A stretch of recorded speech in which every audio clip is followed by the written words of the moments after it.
আজকে আমরা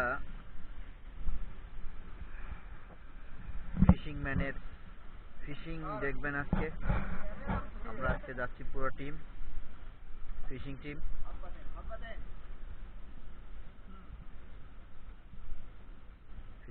আজকে আমরা রেডি হচ্ছি ইনশাআল্লাহ।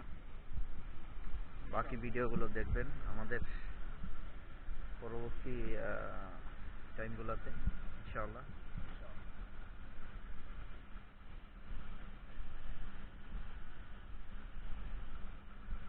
আমরা গাড়ি যোগে যাচ্ছি আজকে।